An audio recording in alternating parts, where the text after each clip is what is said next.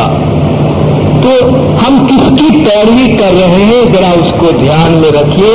وشنو ہوئے تو کھلائے آپ، دن دن اٹکا کرنا پاپ. ویسے تو وہ اپنے آپ کو بھگوان کہیں گے، زمین پر خدا ہونے کا دعویٰ کریں گے، مگر آپ ان کے اعمال دیکھیں گے تو ایسا لگے گا کہ گھر روزانہ ان کی پاپ اور ان کے گناہوں میں اضافہ ہوتا جا رہا ہے.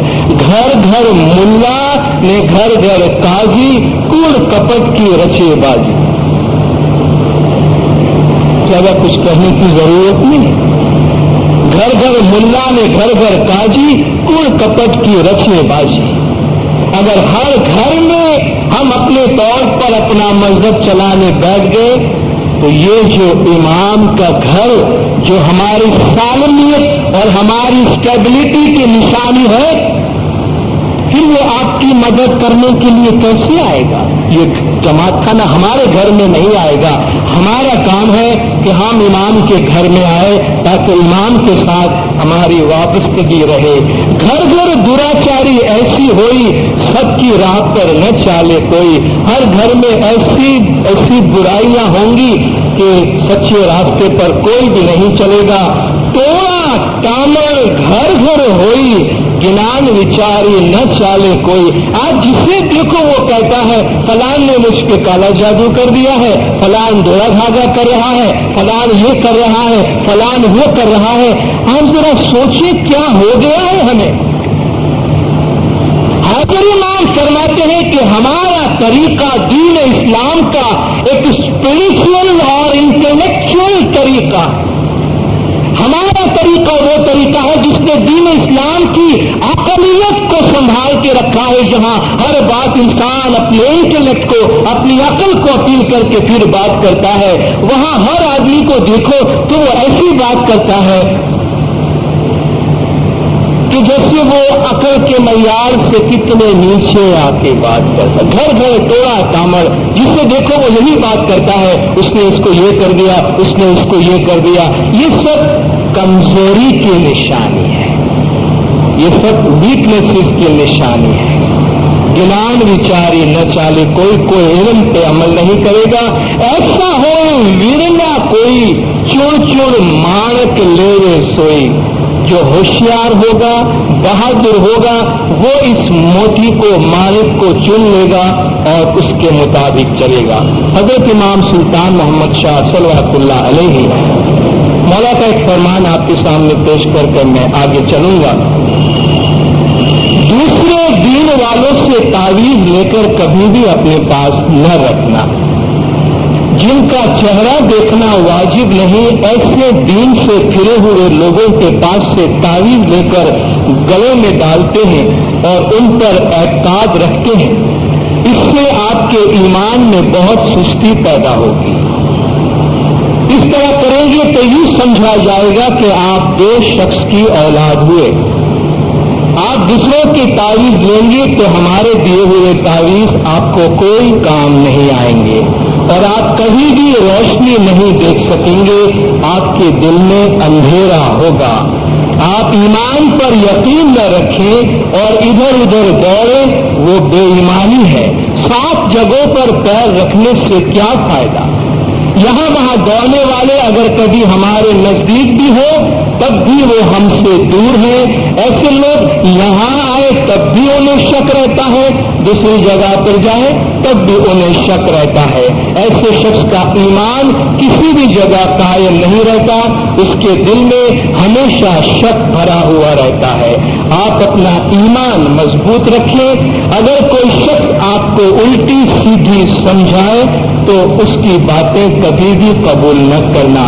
اپنے مذہب کو اور اپنے ایمان کو سنبھالنے کے حساب سے میں ایک اور نقطے پر تھوڑی سی بات کر کے آگے آگے چلوں گا کہ آج کل شاید ہماری جماعت میں اس بات کو بڑا آسان لیا جاتا ہے کہ ہم اپنی جماعت سے باہر شادی بیاہ کرنے لگے، اسماعیلی لڑکے غیر اسماعیلی لڑکیوں سے یا اسماعیلی لڑکیاں غیر اسماعیلی لڑکوں سے۔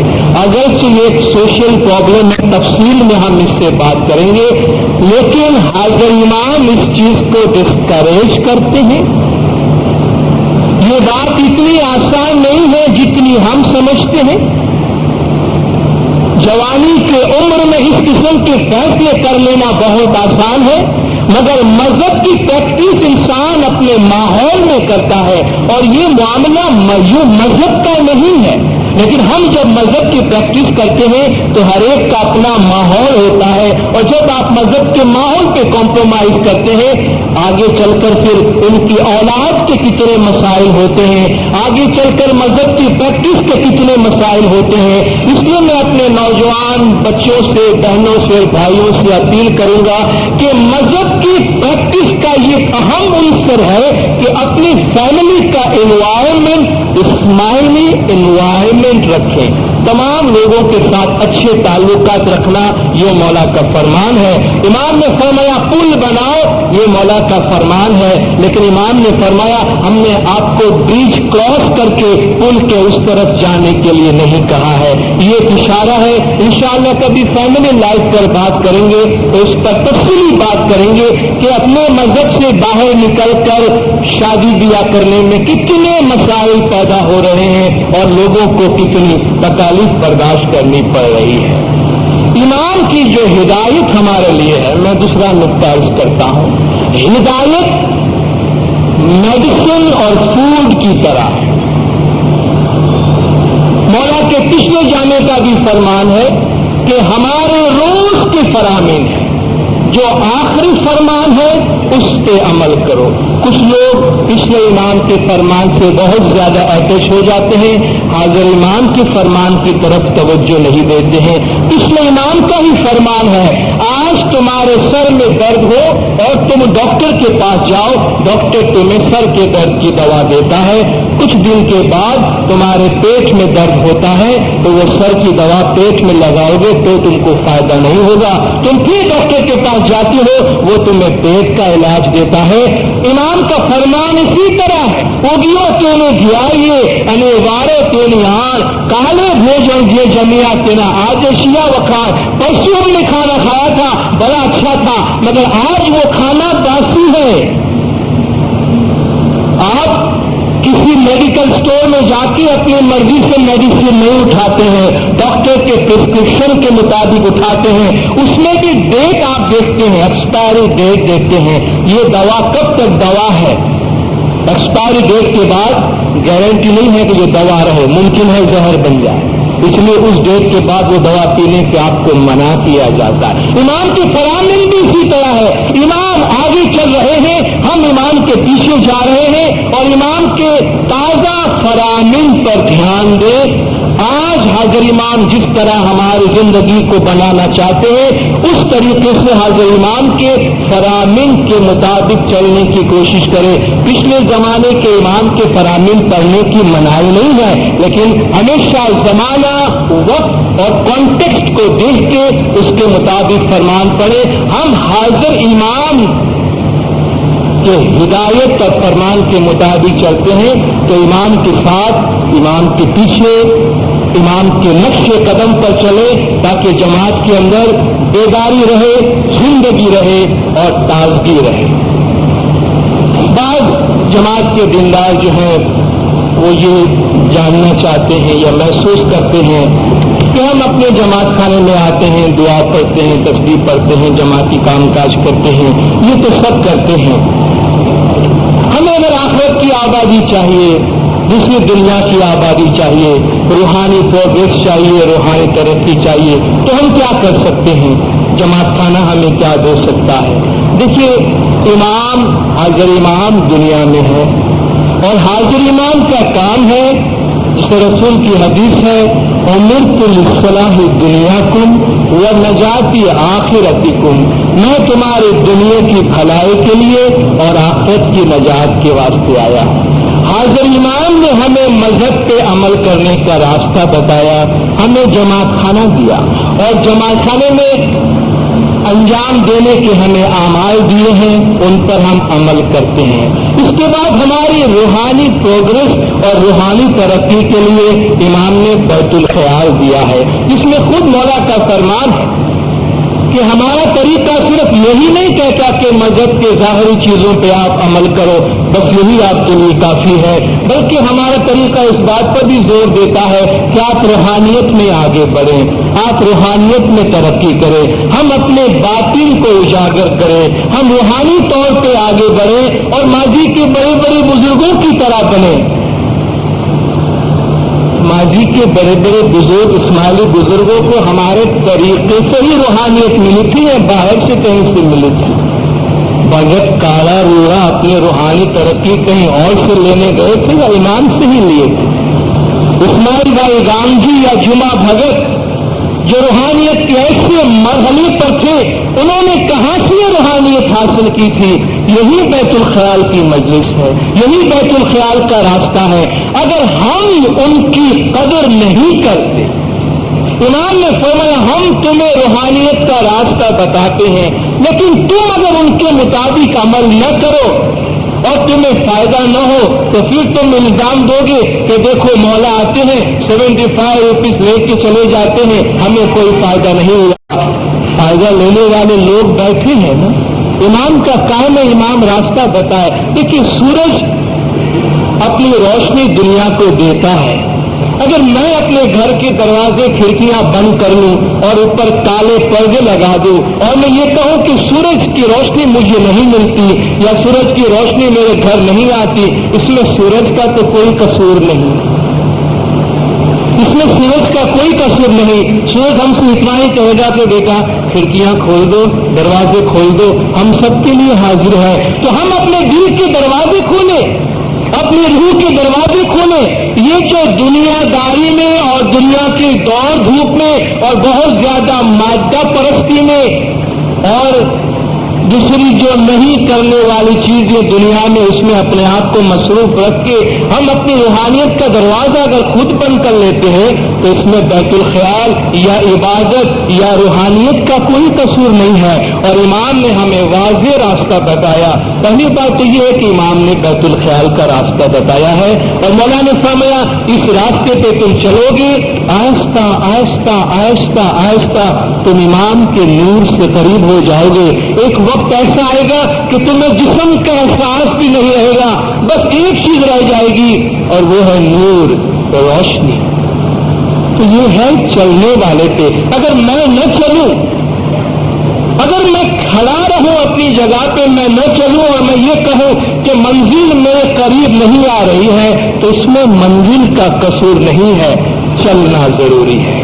اور مولا نے ہمیں چلنے کا راستہ بتایا ہے، بیت الخیال بتایا، جماعت خانہ بتایا، اس کے ساتھ ساتھ امام نے ایک بہت خوبصورت راستہ بتایا ہے۔ اگر وہ ہم اپنائے رکھیں تو ہمیں اور کسی چیز کی ضرورت نہیں ہے، اور وہ یہ ہے کہ مولا نے فرمایا جب بھی آپ کو وقت ملے، جب بھی فرصت کے چند لمحات آپ کو ملے، آپ یا اللہ یا محمد یا علی یا زمانے کے امام کے نام کی تسبیح پڑھے۔ یہ وہی اصول ہے جو خدا نے قرآن میں فرمایا ہے کہ عقل مند لوگ وہ ہیں جو کہتے ہیں خدا کی راہ میں ہمیشہ ذکر میں اولو الالباب، خدا فرماتا یہ لوگ ہیں الذین یذکرون اللہ قیاما وقعودا وعلی جنوبہم، وہ کھڑے ہیں یا بیٹھے ہیں یا لیٹے ہیں، وہ خدا کے ذکر میں ہیں۔ وَيَتَفَكَّرُونَ فِي خَلْقِ السَّمَاوَاتِ وَالْأَرْضِ، اور زمین و آسمان کی تخلیق پہ غور و فکر کرتے ہیں۔ خدا ان کو اولو الالباب، عقل والے لوگ وہ ہیں، خدا فرماتا ہے جو سوتے بیٹھے راہ چلنتے نام صاحب جی کو لیجئے۔ اگر ہم ہر لمحہ ذکر میں رہتے، تو ہمارے پاس فرصت کب ہے کہ ہم کسی کی بات کریں، کسی کی غیبت کریں، کسی کے گھر میں جھانک کر دیکھیں، کسی کی پنچات کریں؟ پھر ہمیں اس کی کوئی ضرورت نہیں پڑے۔ اور مولانا نے فرمایا 1 سیکنڈ ملے، 1 سیکنڈ کا 100واں حصہ ملے، 1 سیکنڈ کا 1000واں حصہ ملے، ملین کا سیکنڈ ملے، اس ایک گھڑی میں بھی خدا کو یاد کرو۔ ہمارے پاس تو بہت ٹائم ہے، کام کرتے ہوئے ذکر کرے، بس میں ذکر کرے، گاڑی میں ذکر کرے، کھانا پکاتے ہوئے ذکر کرے، خدمت کرتے ہوئے ذکر کرے، دکان پہ بیٹھے ہیں تو دل میں ہمارے تسبیح چلتی رہتی ہے۔ اتنا زیادہ ٹائم کی ہمارے پاس برکت ہے، ہم کتنا استعمال کرتے ہیں، اس کو کتنا استعمال کرتے ہیں؟ اور سب سے بڑی بات، اخلاق میں ایک اچھا انسان بن جائے، ایک اچھے سے انسان بن جائے، کسی کا بھلا ہو سکے تو کرے، اگر وہ بھی نہ ہو سکے تو کوئی بات نہیں، کسی کا برا نہ کرے۔ بس ان اکرمکم عند اللہ اتقاکم، تم میں خدا کی نظر میں بزرگ وہ ہے، تم میں خدا کی نظر میں بڑا وہ ہے جو تم میں زیادہ پرہیزگار ہے۔ اور پرہیزگاری کیا ہے؟ پرہیزگاری ہے پاکیزگی، سر سے لے کے پاؤں تک اپنے اعضاء سے کچھ بھی برا نہ کرو، اپنے دل میں خدا کا ذکر رکھو، وہ شخص سر سے پاؤں تک دنیا میں نور ہوتا ہے۔ لیکن یہ جو ہمارا سارا وجود ہے، ہمارے کان، ہمارے آنکھ، ہمارے ناک، منہ، زبان، ہاتھ، پاؤں، یہ سب ہمارے منسٹریز ہیں، یہ سب ہمارے کارکن ہیں، کام کرتے ہیں۔ ان کا جو کمان ہے، ان کا جو پرائم منسٹر ہے، جو بادشاہ ہے، وہ اندر بیٹھا ہوا ہے۔ اگر بادشاہ کے تخت پہ شیطان بیٹھا ہے، شیطان اگر بادشاہ ہے تو یہ سارے اعضاء شیطانی کریں گے، ساری منسٹری شیطانی کرے گی۔ اگر بادشاہ کے تخت پر خدا بیٹھا ہے، امام کا نام ہے، امام کا ذکر ہے، تو آنکھ سے بھی نور ہوگا، زبان سے بھی نور ہوگا، ہاتھ سے بھی نور ہوگا، پاؤں سے بھی نور ہوگا، خیال بھی نور ہوگا، پورا وجود نور ہوگا۔ امام نے بہت سادہ سا نقطہ بتا دیا، ہر گھڑی دل میں امام کا نام رکھو، ہر گھڑی دل میں خدا کا ذکر کرو۔ اب اگر ہمارے دل میں یا اللہ، یا محمد، یا علی، یا حضرت امام چل رہا ہے تو ہمیں اور کون سی فرصت ملی کہ ہم کوئی برائی کریں؟ اور جب ہمارا سارا وجود نورانیت سے بھرا ہوا ہے تو اس کے بعد اور آخرت کی بھلائی کے لیے ہمیں کیا چاہیے؟ خیر الناس من ینفع الناس، لوگوں میں سب سے اچھا وہ ہے جو لوگوں کو فائدہ پہنچاتا ہے، جو لوگوں کو نفع پہنچاتا ہے۔ تو اگر ایک با اخلاق نیک سیرت انسان بن کے رہے، جس کی چابی ہے ذکر، جس کی چابی ہے ذکر، دل میں امام کا نام، امام کا ذکر ہو، تو سر سے پاؤں تک ہم پاک و پاکیزہ رہیں گے۔ اور یوں سمجھیے دنیا میں بھی آبادی ہے، دنیا میں بھی کوئی پریشانی نہیں ہوگی۔ کسی نے دکھ دیا، کسی نے تکلیف دی، کسی نے برا کہا، ہمیں اس کی کوئی فکر ہی نہیں ہوگی، اچھا ہوا یا برا ہوا، بس ہمیشہ وہ خوشی کے عالم میں اور ہمیشہ پیس کے عالم میں ہوگا۔ اور اس کے لیے کوئی بہت زیادہ جان فشانی کرنے کی، بہت زیادہ محنت کرنے کی ضرورت نہیں ہے۔ ایک ایسا کام امام نے دیا ہے جس پہ نہ ٹائم کی پابندی ہے، نہ جگہ کی پابندی ہے، اور وہ یہ ہے دل میں امام کا نام رکھے، امام کا ذکر کرے۔ آخری بات جو آپ کے سامنے عرض کرنا چاہتا ہوں، ہم جس دین کے پیروکار ہیں، جس طریقے کے پیروکار ہیں، جس ایمان کی ہدایت اور فرمان پہ ہم چلتے ہیں، اس ایمان کی ہمیں ہدایت ہے کہ ہم جیسے ایمان کے جسم کے اعضاء کی طرح ہے۔ قرآن حکیم میں اللہ تعالیٰ نے فرمایا ہے کہ وَاعْتَصِمُوا بِحَبْلِ اللَّهِ جَمِيعًا وَلَا تَفَرَّقُوا، تم سب آپس میں مل کے اللہ کی رسی کو مضبوط تھامے رہو اور ایک دوسرے سے جدا جدا مت ہو جاؤ، ٹکڑے ٹکڑے مت ہو جاؤ۔ اللہ کی اس نعمت کو یاد کرو، جب کہ تم ایک دوسرے کے دشمن تھے، خدا نے اپنی نعمت سے تم کو بھائی بھائی بنایا ہے۔ خدا کی وہ سب سے بڑی نعمت جس نے دشمنوں کو بھائی بھائی بنایا وہ رسالت ہے، وہ امامت ہے، وہ دین اسلام کی تعلیمات ہے. اور امام نے فرمایا کہ دین اسلام کی تعلیمات کے مطابق آپس میں مل کر رہو. انما المؤمنون اخوۃ، مومن آپس میں بھائی بھائی. المسلم اخو المسلم، ایک مسلمان دوسرے مسلمان کا بھائی ہے. مولانا حاضر امام نے اپنے فرمان میں ارشاد فرمایا ہے، امام نے فرمایا کہ پہلے فرامین میں ہم نے آپ کو فرمایا ہے کہ ہر روحانی بچہ دوسرے روحانی بچے کا بھائی ہے اور ہر روحانی بچی دوسری روحانی بچی کی بہن ہے. ہم اپنی جماعت میں تقسیم دیکھنا نہیں چاہتے، ڈویژن آپس میں بٹے ہوئے دیکھنا نہیں چاہتے، ہم تنگ نظری نہیں چاہتے. تو اپنے گروپ کو دیکھنا، ہم تنگ نظری نہیں دیکھنا چاہتے.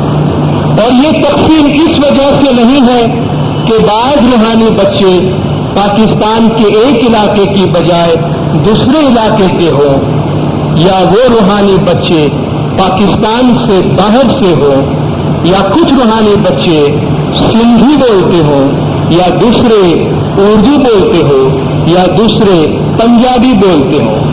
یہ فرق اپنی جگہ پہ ہونے چاہیے کیونکہ ہر علاقے سے لوگ ہوتے ہیں، لیکن نسل یا زبان کے اختلاف اس حقیقت کے سامنے کوئی حیثیت نہیں رکھتے کہ ہمارے تمام روحانی بچے بھائی اور بہنیں ہیں. اور ہم چاہتے ہیں کہ آپ اس جذبے یعنی اسلامی جذبے میں رہیں، اور ہم چاہتے ہیں کہ ہمارے جماعتی ادارے اس کے مطابق کام کریں. ہمارے ادارے جماعت کے پس منظر یا جماعت کی زبان کا لحاظ کیے بغیر ہماری تمام جماعت کی خدمت کے لیے ہے. یہ نہ صرف ہماری جماعت کے مستقبل کے لیے ایک اہم فرمان ہے، بلکہ ہم یہ بھی چاہتے ہیں کہ آپ کو اسلام کے دوسرے طریقوں کی پیروی کرنے والوں کے ساتھ ساتھ ان تمام لوگوں سے جن سے آپ کا واسطہ پڑتا ہے، ان سب لوگوں کے ساتھ نہایت ہی پرجوش اور مخلصانہ تعلقات برقرار رکھنے چاہیے. جماعت میں محبت سے رہیں، دوسرے مسلمانوں کے ساتھ محبت سے رہیں. حاضر امام کو دیکھیں، اپنے امام کو دیکھ کر کچھ تو سیکھنا چاہیے ہم کو. اپنے امام کی وسعت نظری، امام دنیا کو کس طرح دیکھتے ہیں؟ باپ کے نظر کے مقابلے میں بچے کی نظر تھوڑی بہت تو باپ کی نظر سے قریب ہوتی ہے نا. ایک دم باپ سے الٹا تو بچہ نہیں دیکھتا تھا. اتنے عرصہ ہم امام کے ساتھ رہے. آج وہ زمانہ نہیں ہے کہ ہم چھوٹے چھوٹے گروپس کی بات کریں. ہم انٹرنیشنل پالیٹکس بھی دیکھتے ہیں نا. آج دنیا کی سپر پاورز آپس میں ہاتھ ملا رہے ہیں. آج رشیا، چائنا، امریکہ آپس میں ہاتھ ملا رہے ہیں. آج دو کوریا 50 سال کے بعد آپس میں ہاتھ ملا رہے ہیں. فلسطینی اسرائیلی آپس میں بیٹھ کے بات کر رہے ہیں. آئرلینڈ کے اندر آج سکون ہو رہا ہے. دنیا کے بڑے بڑے دشمن ایک دوسرے سے قریب آ رہے ہیں. دنیا کی سپر پاورز اپنے ماضی کی غلطیوں کی معافیاں مانگ رہے ہیں.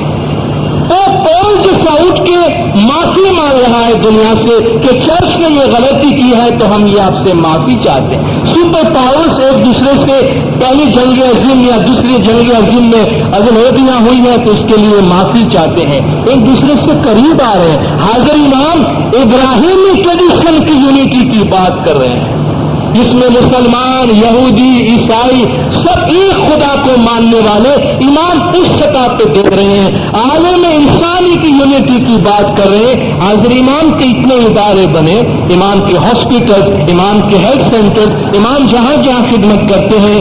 کیا آپ نے کہیں یہ دیکھا کہ امام نے کہیں یہ کہا ہو کہ میرے ہیلتھ سینٹر صرف اسماعیلیوں کے لیے کام کرے، میرا ہسپتال صرف اسماعیلیوں کے لیے کام کرے گا، یا اس علاقے کے اسماعیلیوں کے لیے کام کرے گا، یا خاص لوگوں کے لیے کام کرے گا؟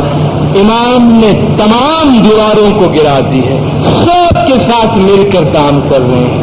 یہ 50 سال پرانی بات تھی جو فرمان میں ہم پڑھتے تھے کہ یہ کچھی ہے، یہ کچھیواڑی ہے، یہ سندھی ہے، یہ بدخشانی ہے، یہ ممنا ہے، یہ خوجا ہے. آج سن 2000 میں کیا سن 2000 میں ہمارا ایٹیٹیوڈ یہ ہو کہ ہم مومنا ہیں، ہم کھوجے ہیں، مومنوں کا کھوجوں سے کوئی رشتہ نہیں ہوگا، کھوجوں کا مومنوں سے کوئی رشتہ نہیں ہوگا، اور یہ افغان ہے اور یہ بدخشانی ہے، یہ سندھی ہے، یہ بلوچ ہے. آج کے دور میں جہاں دنیا اتنی کھل گئی، اتنی آباد ہو گئی، اور کیا ہم سمجھتے ہیں کہ اس سے ہم ترقی کریں گے؟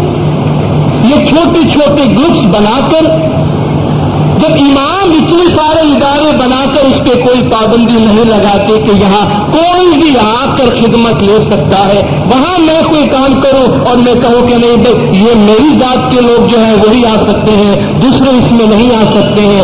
امام فرماتے ہیں یہ ڈویژن ہم نہیں دیکھنا چاہتے ہیں، اور یہ ڈویژن ان ایکسیپٹیبل ہے، یہ ڈویژن ان ایکسیپٹیبل ہے، یہ ناقابل قبول ہے، کیونکہ امام کے فرمان کے خلاف ہے. اور اس قسم کی چیزوں کے لیے ہمارے لیڈرشپ کو اسٹیپ لینا چاہیے کہ ہماری جماعت میں ڈویژن کی بنیاد پہ کبھی کوئی ناکام نہیں ہونا چاہیے، کیونکہ جب امام کے نزدیک کوئی چیز قابل قبول نہیں تو جماعت میں بھی قابل قبول نہیں، کیونکہ وہ جماعت کے لیے نقصان دہ ہے. اور یہ ایمان کی ہدایت ہے، کسی شخص کی بات نہیں، کسی شخص کی رائے نہیں. ہر وہ عمل جو ہمارے طریقے میں ہماری جماعت کے لوگوں میں ڈویژن کرتا ہو، چھوٹے چھوٹے گروپس بناتا ہو، وہ ہماری جماعت کے واسطے نقصان دہ ہے. اور اس کے لیے ہمیں کوشش کرنی چاہیے کہ ہماری جماعت میں ایسی گروہ بندی نہ ہو. زمانہ دینداروں آپ دیکھ رہے ہیں تیزی سے آگے بڑھتا جا رہا ہے، ہمارے ارد گرد کا ماحول بدلتا جا رہا ہے. ہمیں پہلے کے مقابلے میں زیادہ اپنے آپ کو سنبھالنا ہے، پہلے کے مقابلے میں زیادہ قریب ہونا ہے، پہلے کے مقابلے میں زیادہ مضبوط ہونا ہے. اور امام ہمارے روحانی ماں باپ ہے نا، امام ہمارا باپ ہے تو ایک ہی باپ کی اولاد ہے نا ہم. امام ہماری ماں ہے، ایک ہی ماں کا دودھ پیا ہے نا ہم نے. امام کے فرمان، امام کا دودھ ہی تو ہے جو ہم صبح شام پیتے ہیں. اس لیے تو ہم آپس میں روحانی بھائی بہنیں ہیں، ایک ہی روحانی ماں باپ کی اولاد ہیں. اس کے بعد اپنی نظر کو تنگ نہ کریں. اپنی جو ٹنل ویژن ہے کہ مجھے بس میں جو کچھ دیکھوں گا یہی دیکھوں گا، اس کے سوا کچھ نہیں دیکھوں گا، یہ کسی کی، اگر ہم سمجھتے ہیں کہ ہم اپنے فائدے میں کر رہے ہیں تو یاد رکھیے یہ کسی کے بھی فائدے میں نہیں ہے، ہمارے اپنے فائدے میں نہیں ہے، ہمارے اپنے گروپ کے فائدے میں نہیں ہے، ہمارے اپنی جماعت کے فائدے میں نہیں ہے. وسیع نظری سے دل کھول کر، آنکھوں کو وسیع کر کے، بہت بڑا دائرہ بنا کر تمام جماعت کے دینداروں کو ایک ساتھ ملائے، اور پھر دیکھیے ہماری جماعت میں کتنی مضبوطی آتی ہے اور کتنی ترقی آتی ہے. تو امام زمان کا وجود ہمارے ساتھ ہے، امام کی ہدایت ہمارے ساتھ ہے، امام کی لیڈرشپ ہمارے ساتھ ہے. اور آپ دیکھیں امام جماعت کو کس طرح سنبھال رہے ہیں. آج دنیا میں اتنے کرائسس ہے، لیکن جس طرح ایک ماں گود میں اپنے بچے کو سنبھال لیتی ہے، امام اس طرح اپنے ہتھیلیوں میں پیار اور محبت سے ہمیں سنبھال رہی ہے. ہمارا بھلا اسی میں ہے، امام کے فرمان کو سنیں، سمجھیں، ان ہدایات پر عمل کریں، اسی میں ہمارے دنیاوی اور روحانی آبادی ہے. آپ جماعت نے خاموشی سے سنا، نکام صاحبان نے آپ کے سامنے بولنے کا موقع دیا. آپ سب کا بہت بہت شکریہ. خدا مولانا شاہ کریم رسول حاضر امام ہم سب کو اپنے فرمان پہ عمل کرنے کی توفیق عطا فرمائے، ہمیں دنیاوی اور روحانی آبادی عطا فرمائے. تو جماعت کے تمام گناہ معاف کرے، سب کی نیک امیدیں پوری کرے، آخر دم تک ایمان سلامت رکھے، سکھی سلامت و آباد رکھے، دیدار نصیب کرے. صلوات پڑھیے. اللہم صلی علی محمد.